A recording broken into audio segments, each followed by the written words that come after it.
Incroyable, le patrimoine du président Senghor vendu aux enchères en France. Scandaleux. waaw Scandaleux quand même. Scandaleux. Scandaleux. Hein. Le patrimoine du président. Silence inouï. Silence. On a lu l'info bi ñu Amadou Lamine Sall wax Amadou Lamine Sall le poète nga xamante ni moom wax dëgg yàlla ku ñu ràññale ci dundam ci Léopold Sédar Senghor koo xamante ni Senghor tàggat na ko et tout information bi quand j'ai regardé je me suis posé la question waaw ana njabootu Léopold Sédar Senghor ana ñi nga xamante ni ñoom la meññ c'est vrai que Philippe newatu fi c'est vrai que Colette jóge na fi bu yàggul mais li tax vente aux enchères bi yomb Amadou Lamine Sall wax nañu ko mooy bi Colette demee Colette Senghor maanaam tant que mu ngi foon rek voilà la garde était assurée mais comme dem na pour wax la comment ñoom nasaraan yooyu nga xamante ni ñoom fexe nañu ba ànd ak Léopold gëmloo ko seen bopp Senghor dem ba doon académicien Senghor amul xam-xam ci Sénégal fii xam-xamu nasaraan la am maanaam dafa xam ba mu sore un excellent un légendaire grammairien Léopold mu ngi nii bàyyi Philippe Senghor boobu nga xamante ni Philippe bi ñàkkoon bakkanam ci bis papa ji di dund ci accident tey ji nii bu ñu nee Léopold Sédar Senghor mii kii patrimoine africain la patrimoine mondial la patrimoine sénégalais la ñun bokk nañ ci li ñuy tuuti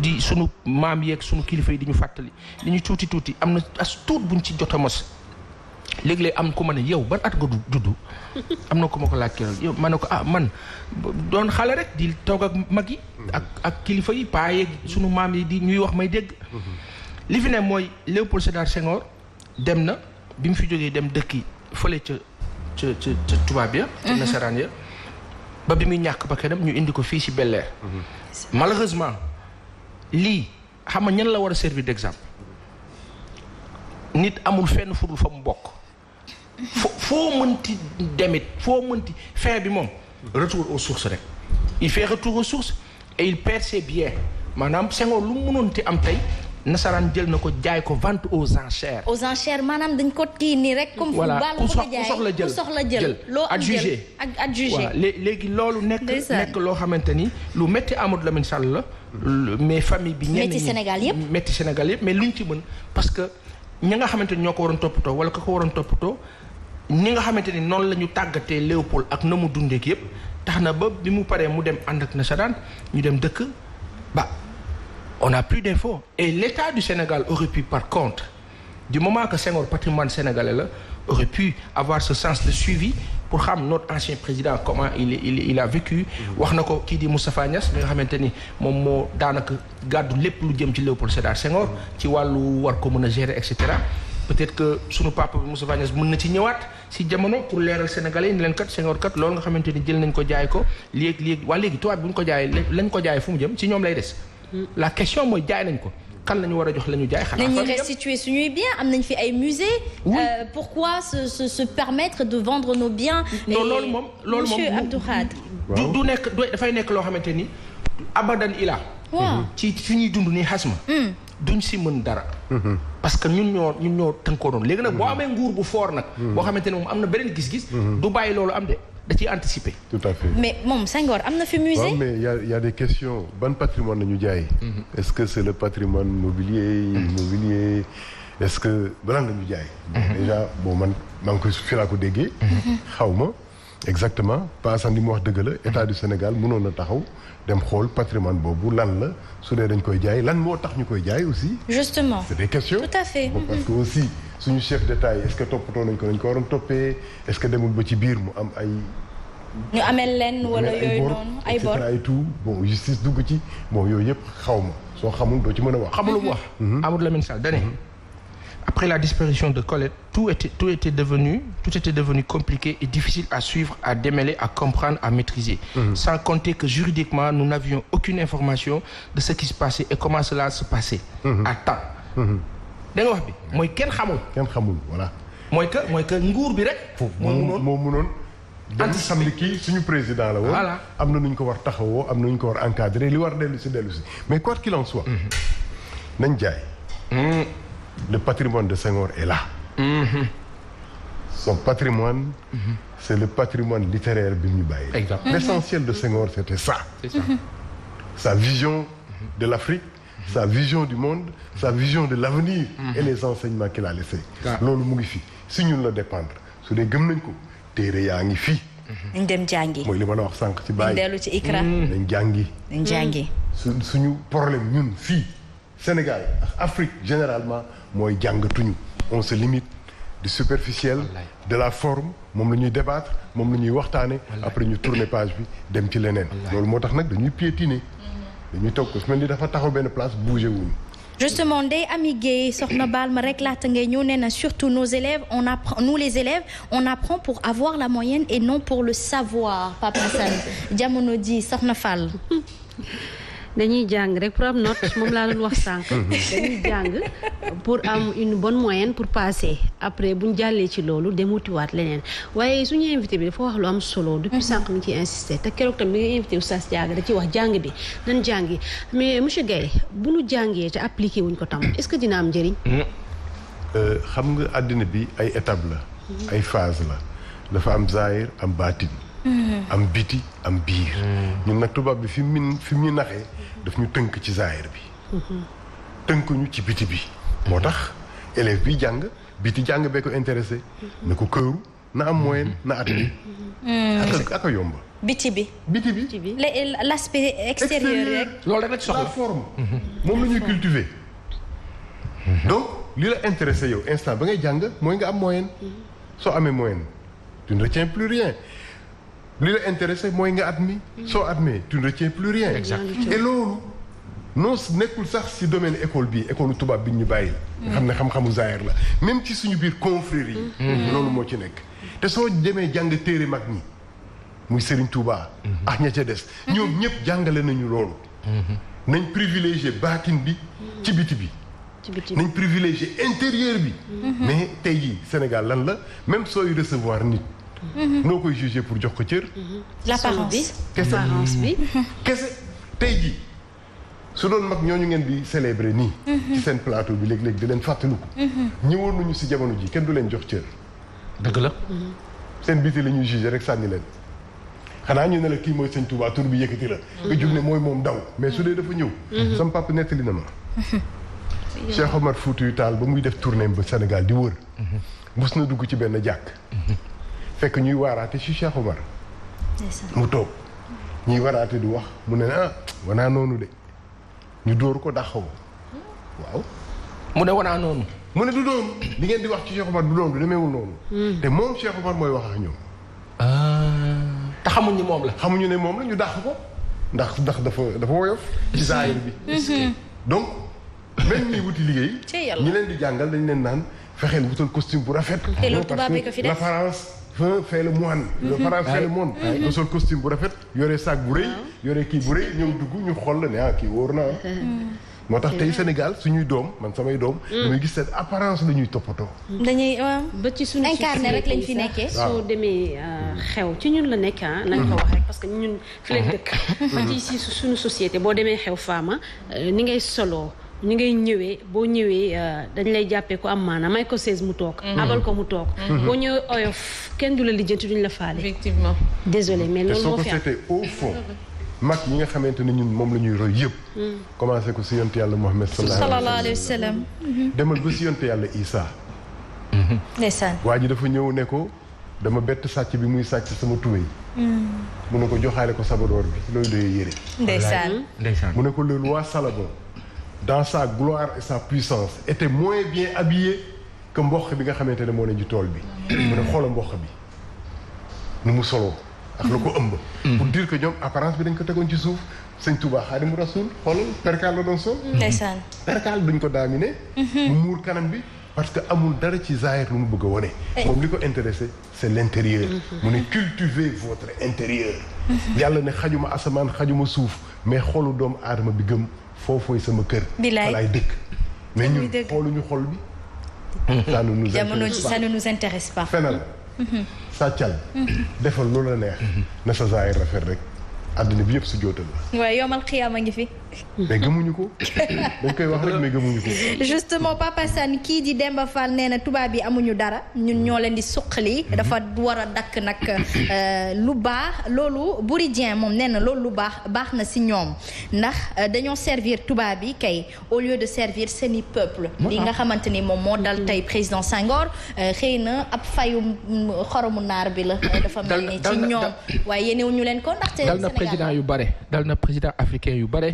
on pensera à par exemple Jean Bedel Bokassa bu Centrafrique ci jamono nga xamante ni amoon na image bu ñu amoon ci moom bu assez négative mais bokkoon na ci li taxoon waaye sama gars yi Centrafrique dafa fees dell ak richesse diamant lépp loo xalaat or diamant pétrole mais Centrafrique tey nekk na daanaka ci 5 pays yi gën a ndóol si àdduna bi tubaab bi mu necca rek donc tey les 14 pays francophones yooyu nga xamante ni que seeni chef d'état yàgg nañu di Yassine Bey Adema Togo ak ñeneen ñoo xamante ni ku si dem rek say bien naax saay na on va penser à mais bëri na ci aussi loo xamante ni nasaraan bu koy defar avocat yi ngay jël ak ñu ànd ak ñoom ñooy ànd doon càcc yu mag yi on pense à Mohamed El Khadafi Khadafi était à plus de 800 000 wala ma def conditionnel pour ñi nga xam naan ba leer na il serait à plus de 800 000 milliards xam nga ñun dañuy wax 1000 milliards budget Sénégal ñaata 4000 milliards Kadhafi serait en liquidité à plus de 800 000 milliards de francs CFA et était prêt à faire de sorte que Afrique am moom sa propre banque loolu mooy sookalu li tax ñu jaxase ko salfaañe ko ka def loolu nag tudd Nicolas Sarkozy di ab hongrois du français hongrois la d'origine moom fa la jóge émigré la mais comme xamul boppam comme xamul boppam dañ ko ñoddi ba mu ñor rek waaw comme xamul boppam fexe na ba moom bokkulu mook ñoom Manuel Valls ñoo yem Manuel Valls espagnol la maanaam ñoo ñëpp léegi ñooñu tey nga xamante ni ñoo àndandoo tey di ñu bañal seen espace aérien te terewul Air France a ngi daw ba tey loolu nag laa comprendre peut-être kilifa yi dañu wax mais juste dire que Air France a ngi wàcc fii ba tey ma ne juste dire que kilifa yi ñoom tënk nañu tënk ba nga xamante ni président bu jógee fii comme yow da nga féete woon ak ñoom ñu lay dencal boo demee xam nga kenn du xam lañ la dencal lan lu mu doon mooy jur yi yëpp lii yëpp mais dañ jàpp ni ñoom ay càcc lañu ñun nag ñoo war a xam suñu bopp mais par l'information sincère tant que l'information est biaisée tant que la politique de désinformation mu ngi am doole dans ce pays mooy nga xëy suba ñu jox la journal à la une nga gëm journal bi te journal bi la mu wax maanaam la mu wax ci fee bi am na solo de mais léeg-léeg ñu ne la l'information lu ñu jàngal ñun l'information juste et vraie loolu la ñuy wax équitable soxna Fa l'information juste vrai et vrai équitable également équitable waaw léegi lu tax tubaab yokk ci virgule wala point virgule mais utile Pa Assane mu ngi saw ci mbedd bi est-ce que amal nañu njëriñ amaluñu benn njëriñ bu fekkee Pa Assane mooy président Sénégal amal nañu njëriñ waaye Pa Assane mu kenn xamul par contre il faut faire de sorte que système bi def ba moom du saxu ci mbedd mi di saw yooyu mooy sunu ay jafe-jafe kenn mënul wax lépp kenn mënul wax lépp ndaxte li duuf ci nag li xajul ci cin li faaw ñuy jàpp ci pooj yi jàpp ci dënn bi ndax am cafka foncier les 35 hectares du King Fahd Palace ne seraient-ils menacés alors ngéwale na de nu mu demee noonu waaw moo fi rëcc wala comme man damay gëj a ñëw non yéen da ngeen may jàngal chaque jour et c'est ce que j'adore à la Sen TV bari solo maanaam boo koy jàngal xamal li nga koy jàngal parce que na doon lu baax da koy capter dama koy capter waaw non mais excellent hein, une parenthèse pour dire tout simplement que dans cette maison il y a un excellent sens de partage nit ñi dañ lay da ngay gis tonton Maba fii Mame Mbaye Ndiaye woo la fee Soxna Fall woo la fële Alima Ndione donc merci beaucoup à toute l'équipe de D-Média à toute l'équipe de Sen TV et je pense que ils m'ont permis de grandir. Ouais, tu grandiras encore. Inch'Allah, tu vas grandir. Je vais grandir encore plus. Ouais, à vos côtés, je pense que femme, oui. tout peut se faire. Ouais. Alors, les 35 hectares. Birahim Seck moo amuloon waxtaan ak sunu mbokk yële ca RFM. Man nag li mu wax moomu titre dafa ne man lii xaw ma ko woon parce que waa ñoom Véronique Ndour bu King Fahd Palace toog nañ fi. oui justement di ñu expliquer seen histoire ak Racine Mamadou Racine Sy. léegi Birahim moom problème mooy lu tax état wu Sénégal jël mbir mi jox ko benn nit 35 hectares yooyu nga xamante ne moo ŋànk King Fahd Palace mais moom question mooy baadu dañoo teg plan wu liquider King Fahd Palace. comme problème foncier bi ñu war a waxtaan ak kii nga xamante ni moo fi toog di Abdou Khader Gaye pour waa Anse Bernard ak la communauté lébu xool leen affaire bi Birahim nee na Air France bi ñuy tudd Emirates Turkish Airlines Kenya Airways ñoom ñëpp ndekete résilier nañu seeni contrat ak King Fahd kon dafay mel ni dafa am wala ñu am intérêt wu hôtel bi bu dul xam nga hôtel bi su daanoo lu ñuy def comme nañ def Léopold Sédar Senghor aéroport ba jël ne déporté nañ fële te mënoon am ñaari aéroport mais après dañ la naan non les textes nangam Turquie avait besoin après leur investissement de récupérer donc il faut que tëj benn aéroport te loolu du ñu la ko wax officieusement léegi nag ñu wax fi leen loo xamante ni du ñu wax lépp mais ñu junj parce que Sénégal dañu mérité xam li xew 35 hectares King Fahd Palace tey jii nii bu ñu sàgganee ba hôtel bi naax saay benn groupuscule de personnes war ci encore profiter. te ñu wax régime mu président Macky Sall loolu kenn du responsable ku du président Macky Sall. ku lu ñu fi mënti wax vraiment suñu xarit bi. moom kese mooy responsable bi. léegi nag président Abdoulaye Wade moo joxoon daanaka mbir mi kii di Mamadou Racine Sy président Macky Sall ñëw consolider. ba pare war a équilibrer. mais tey li fa employé di dund ci mettit te syndicalistes yi toog fii wax ko te ba tey ba sànq.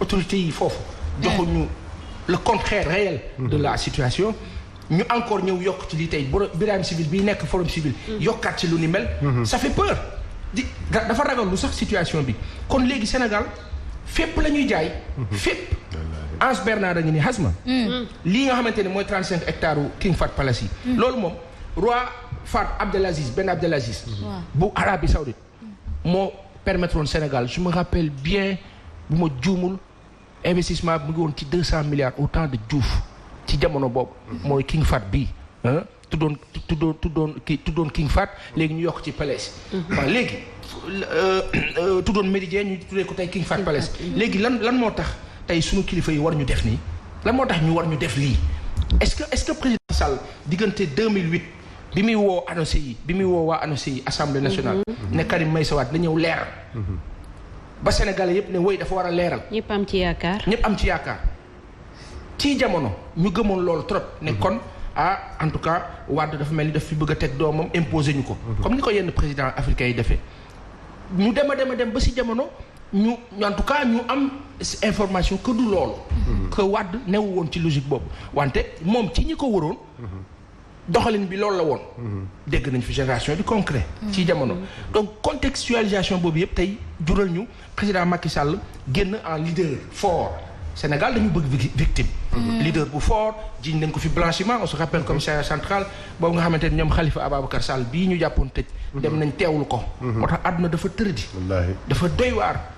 Khalifa Ababacar Sall boobu nga xamante ne tey mu ngi circulé ci dëkk bi te def ngeen ko lu ne mooy taxaw di leen xool ngeen koy xool yàlla ñu yàlla musal ci gàcce bu ni mel ngay dugg sa ruqus mën a kan xam ni def nga naka sudul noonu yow ma ko jugé yow ma ko nangam ak nangam yéen ñëpp te kenn amu ci problème yéen a ngi fii ku ci am problème mu biir lay doon parce que lu fi waay def fay ko tey dëgg la waaw léegi ngeen président Macky Sall boobu tey yaakaar boobu ñu amoon yëpp war a mën a ñëw tey tas nii furaas nii mais lii dafa grave ah. c'est grave. donc tey jii nii jot na Sénégal aussi kilifa diine yi. ñu dégg leen ci lu nu mel fii Sénégal nañu bàyyi naan kilifa diine yi ñoom ñu ngi ci seen wàll déedéet diine mooy Seydina Mohamed sallallahu alayhi wa sallam la gestion de la cité. lan la ñu diine jàngal nan ngay comporté woo nan ngay waxee. en société ban acte ngay posé.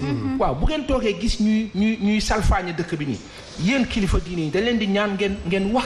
parce que seen kàddu dafay compter. ngeen wax ñu mën a dégg bu ñu déggul du baax. parce que fii ñu jëmee Sénégal nii. Ndingler Anse Bernard King Fahd Palace ak feneen. ngeen bëgg a jaay dëkk bi yëpp ci lan wala boog ñoom dañoo yëg lu ñu yëgul dafa am ku nar a ñëw jaxase Sénégal parce que plan wala boog ndax dañoo am plan wu. taal dëkk bi. maar day taali ma waxee ko noonu. tiitalu ma kenn. il faut que ça cesse.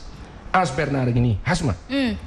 fii. waaw 3 points suspension King Fahd dinañ ci ñëwaat. Anse Bernard mooy coow xoolal Anse Bernard nag moo wax ko Sénégal. mooy coow li nar a gën a rëy ci wàllu suuf ci Sénégal.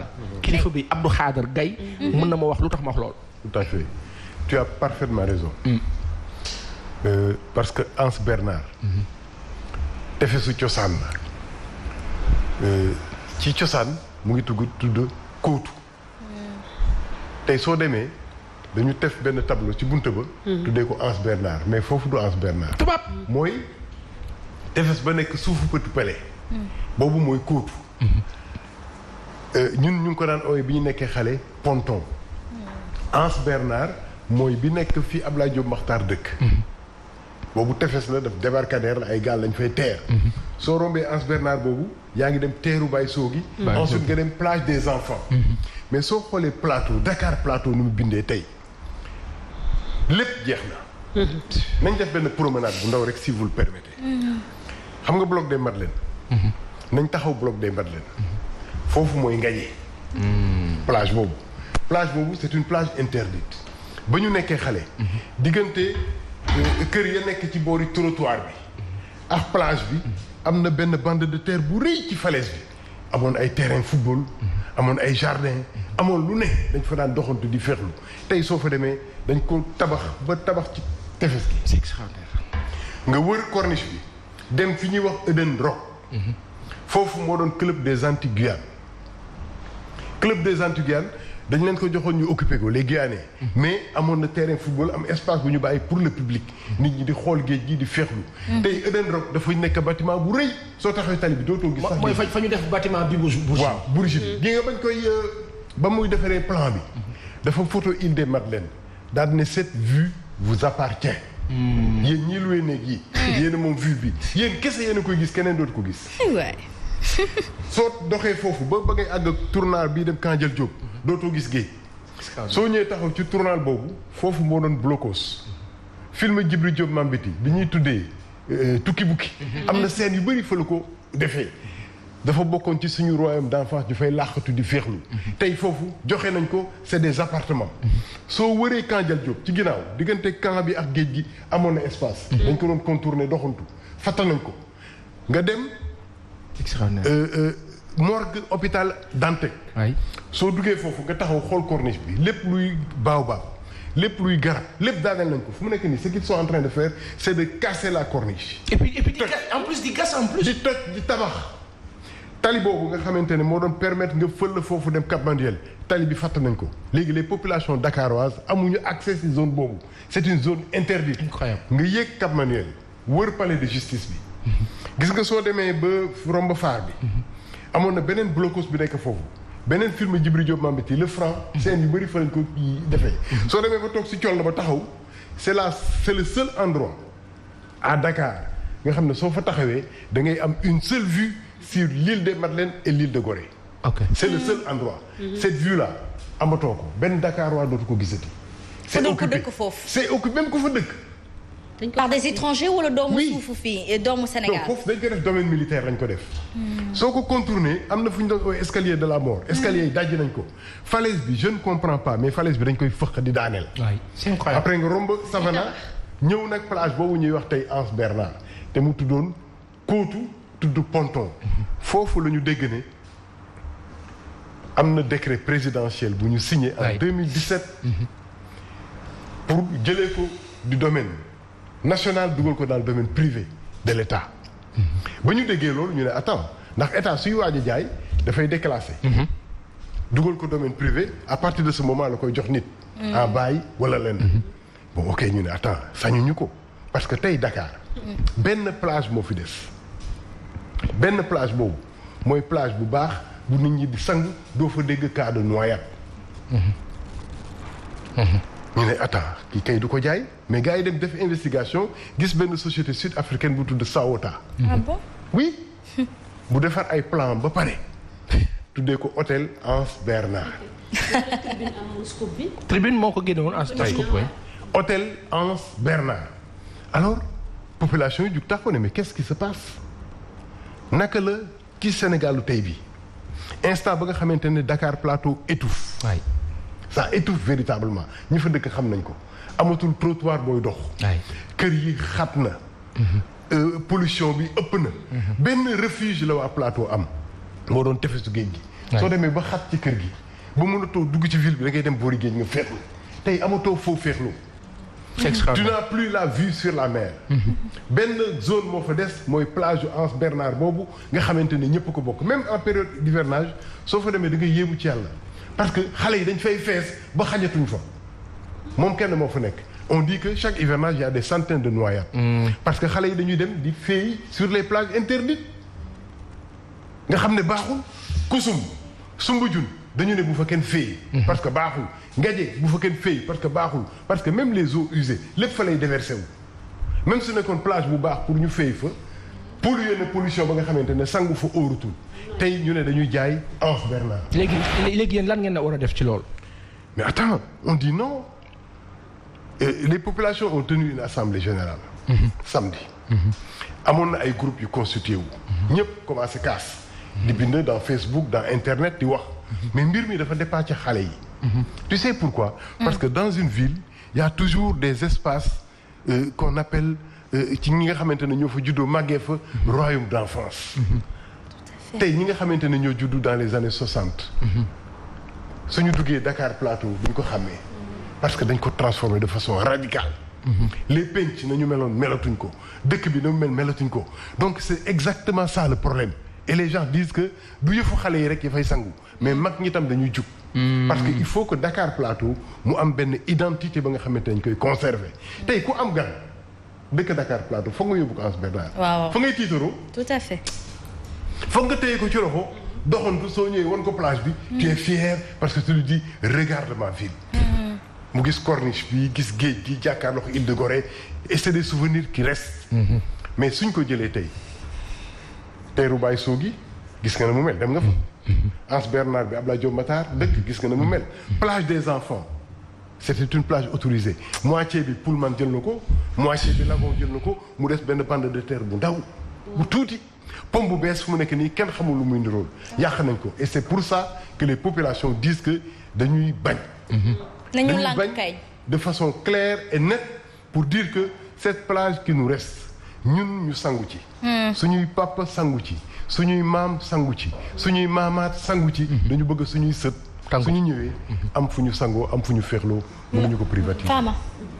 fi mu wax rek plage bi ni mu ko cité. ñoom sango nañ fi seen i papa ak yooyu Anse Bernard je pense bien que amul ado bu fa demul. ñun ñi ñëpp ko foo jàng séché nga benn cours pour dem Anse Bernard. donc pratiquement ñëpp xam nañ ko plage ba mu te nag suñu sañoon wax mën nañ ko tuddee patrimoine national tellement que ñu ko fréquenté bëri na. mais man peut-être une question promenade bi ñu defal. wax nga ay places yoo xamante ne peut-être ñun xamuñu ko. ak changement bi wala bu ñu koy changer peut-être miinuñu ko noonu. mais bu dee dañu setaan. xaw ma nag peut-être mën na bañ a nekk ci gouvernement bi bu Macky. kon war na yàgg depuis gouvernement Ablaye Wade. et pourtant pourquoi du bokk ci ñi nga xamante ne dañ koy kaas mooy foncier mu nekk loo xamante ne dañuy ne waruñu ko laal. parce que bu dee lii nga wax nii yëpp changement bi bu jógee ci gouvernement Macky Ablaye Wade nar a continuer ba bii kon keneen kuy ñëw day continuer donc foncier Sénégal du mës a dañ lu leen neex lañ ciy def sànq askan bi tamit sànq askan bi ak une autre question pour Passane yow pourquoi foncier bi fan yi ñu koy dégg rek suñ jógee littoral tey nga ne 35 hectares kii bi King Fahd Palace lu tax ñu xëccoo suuf bi nii jamono ji ñu toll c'est quoi dañuy waajal dara ñu bëgg ko encaisser wala je pense que je pense que ta question est pointue su man bu ma ci yàgg nañ di si wax foncier bi wax bi moom s'arrête de tout temps mais lu tax mu jékki-jékki fës nga bëgg a wax c'est parti de dossier sur table de Pape Alé Niang qu'il a fait, je me rappelle bien, ça remonte à 2 mois ou 3 mois ci ginnaaw. Quand il a fait cela avec son invité monsieur Ba ça a été benn après la presse aussi suit. C'est un journaliste d'investigation. Après les gens donc journal bi jël wax ci beneen journal jël wax ci affaire bi ubbeeku population yi aussi sentir la chose dëkk bu nekk di réagir. monsieur le maire génn Barthélémy Dias moom itam dénoncé kon nag kon tey bu ko waxuloon nii dañ ko naroon. je pense qu'il y a eu le dossier il y a eu dossier sur table de Pape Alé qu'on a diffusé ici. Justement. Quand il l'a fait la semaine qui a suivi je pense ci la Barthélémy dem foofu. donc mu nekk coow. après c'était ouvert pour tout le monde. le Sénégalais moo bëgg lu xew. mais dossier foncier lu yàgg la ci réew mi de ndax monsieur Gaye li mu lim nii yëpp. boobaa léegi mi ngi am. te dara yëngatuwul kenn waxut. waaw léegi yow lan nga jàpp ni moo war a doon solution parce que bu fekkoon ne dañ ko utiliser. def ci loo xam ne dina amal njëriñ askan wi sax. ñu mën a wax. merci beaucoup le domaine public maritime. maam Aline Diagne Mboor. moo doon ndey ji réewu Ndakaaru yàlla na ko yàlla yërëm. amiin mu ne ñu ngi ko tuddee woon ci cosaan kàkkalam. kàkkalam mooy bu kenn laal. bu kenn tabax ndax ñëpp ko bokk. c'est ça le domaine public maritime mu ngi mel ni soo duggee ci kër xam nga dafay am ëtt. yow mën nga am sa néeg fële Pape Assane am néegam fee ma am néeg ñu ne ëtt bi mu ngi nii. ñëpp ko bokk. mais ëtt boobu yow soo xëyee suba parce que am nga xaalis rek nga bëgg fa tabax néeg. problème la. créé nga problème ëtt boobu dafay am ci quartier dafay am ci ville. le domaine public maritime ëtt la. tant que ñoo ngi fa doon def ay cimetière. nit ñi dañuy accepter. parce que cimetière c'est pas fermé. ñëpp ko bokk. ku ne mën nga fa tëdd. tant que ñu ngi fa doon tabax école la jor ne woon na ci corniche bi. les gens ne disent rien tant que camp militaire la kenn du wax. tant que port la kenn du wax parce que li ñëpp bokk dañ fa war def li ñëpp bokk. tout à fait. espace bi su dee ñëpp ko bokk. lañ fay tabax ñëpp ko war bokk. mais coow bi mu ngi commencé am buñ fa commencé tabax des domaines privés bunkerisés. bunkerisés surtout. waaw surtout ça. comme ce qui se passe ak terre bi. oui tabax teg sa xaj ci buntu kër gi. mais xoolal li xebu fii le Finistère dakarois. moom la ñuy oowee cund. xam nga bi lébu yu duggee Ndakaaru dox ba ñëw fële dañu ne fii la tànk yem. mooy tànk les villages de Ngor Wakam Yoff. c'est le Finistère. des 3 continents. c'est-à-dire c'est la pointe la plus occidentale. du continent africain. c'est vrai mooy bakkan bi c'est-à-dire nit mën na jógee partout au monde. pour ñëw taxaw ci cat boobu. daal di tu as conscience que tu es sur l'extrême du continent africain. C'est un patrimoine. C'est un domaine qui devrait être ouvert. nga fay ànd ak sa doom. nga fay ànd ak sama sët. ñu koy visiter. mais tey c'est privatisé kenn amu fa accès. depuis combien d'années le Finistère africain kenn amu fa taxaw mënu fa taxaw. te ñu dëkk ci réew mi. te ñu dëkk ci réew mi mais les gens disaient supportons nañ bàyyi parce que Sénégal bëggul coow. mais soo demee nag ba sës. ba mbir mi am benn rythme accélération comme si gars yi dañuy jiiroo. c'est extraordinaire. parce que autant de Senghor amoon na. mais ay benn la woon. bon les gens disent ok c'est des exceptions. tant que exception la c'est bon mais après si Wade mu accéléré wu. mais tey dafa mel ni dañuy jiiroo. et suñu taxawee c'est-à-dire di nga dëkk Dakar. juddoo Dakar màggee Dakar dee Dakar te doo gis géej. wallaay c'est-à-dire xam nga nous sommes sur une presqu'île. mais suñu seetaanee. di nga gis ku fi juddoo màggee fi dee fi te du gis géej. si livre la koy dégg wala mu seetaan ko si film. c'est pas possible. c'est pas possible. Est-ce que ce n'est pas l'émergence ou la supposée émergence qui les aveuglerait, Papa Assane Seck? je pense nit aussi léeg-léeg mu def dara ci ñàkk xam. ñàkk xam la kon. ki xamul géej ka xamul moo la jël la ne ca wet ga di ko jaay. du dëgg ka xamul ndox ka xamul géej parce que tey il faut se poser la question aussi qui vend ces espaces-là. on va pas être sectaire dans un sens on n'est pas raciste on est entre nous. tey jii nii bu ma demee Matam dañ maa yaatal. waaye ka dëkk Matam dana fa xam la ma xamut. dana dem foo xamante ni moom war na fa dem te man waruma fa dem. merci beaucoup. wax nag ak dégg. waaw. Ndakaaru. daa am boroom. lépp la fi waay def la jaar yoon. daa am jàmm. ba jaarut yoon. nañ xool rek coow bis bu jot coow nii rek. parce que da ngeen di tooñ ay jàmbur. te loolu dafa war a dëkk tey jii nii lébu moom Ndakaaru fu mu la ne baal. baal de. lébu bala ne baal Ndakaaru baal. baalul kilifa gi. téléphoné naa sama benn mag bu ñu oo Mbay bu ñuy wax Mbay Jaañ ci déen. ma ne ko Mbay. mbir mi doy na waar de suñu réew mi gaañ ñi ñu ngi koy bëgg a saaxe mu ne ma Abdou Khadre dalal te noppi. la fi ne woon na ngi fi. wallaahi te jugu fi. ma ne ko mais Anse Bernard déclassé nañ ko plan yi pare na dañ koy jaay. waaw Île des Madeleines aussi. plan bi génn na. c'est extraordinaire. mu ne ma bàyyi ko borom Ndakaaru. wuyul mu ne ma bàyyi ko borom Ndakaaru. waaw. c'est vrai. jaan ba ne ko baax na dinañu déglu borom Ndakaaru wante nag dañu nekk njaboot gu yaafuus. dinañu jug ñu itam. lu ñu war wax ñu wax ko lu ñu war dox ñu dox ko lu ñu war a xeex ñu xeex ko. et on le fera inchallah. Le journalisme reste toujours un métier très noble et même la deuxième puissance mondiale, si j'ose l'appeler ainsi. Merci à Pape Alé d'avoir dénoncé dans Dossier sur table. Ça sert à ça d'avoir des journalistes en investigation. Justement, Pape Assane, merci à toi dans l'actualité d'y revenir. nañu boole rek bu ñu boole askan bi dina yëg dina yeewu te askan bi nag ku mu song ku ne di nga xam ne moo la fi teg. sunu papa Lamine Diack yal na yàlla dimbali ko mu ñibbisiwaat ci jàmm ak salaam doon na wax bu am solo. ñenn ñi xaw ci mer am ci frustration. vous ne connaissez pas l'eau et vous voulez mettre les pieds sous l'eau. wax ak dégg. xamu leen ndox bëgg dëkk ci booru ndox mi. bëgg moom booru ndox mi bëgg ko empêcher ñi fi war a dëkk wala ñi fi war a teg ñun ñoo ko bokk. nous sommes tous sénégalais. mais bu leen ñu ko xañ. encore que yéen bu dee da nga xamoon ndox xamu leen ndox. donc bu leen jël ndox mi ñàkk a xam ndox mooy jël tabax teg ko ci mais benn vague rek nga ngeen abal ñu.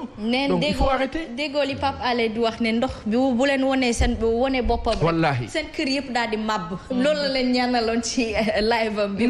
ci bi muy wax ci loolu. en tout cas ñu di la jaajëfal bu baax a baax yi nga xamante ni moom moo di suñu gan monsieur Abdou Khadre Gaye qui reste en notre compagnie en tout cas. Merci beaucoup. Voilà.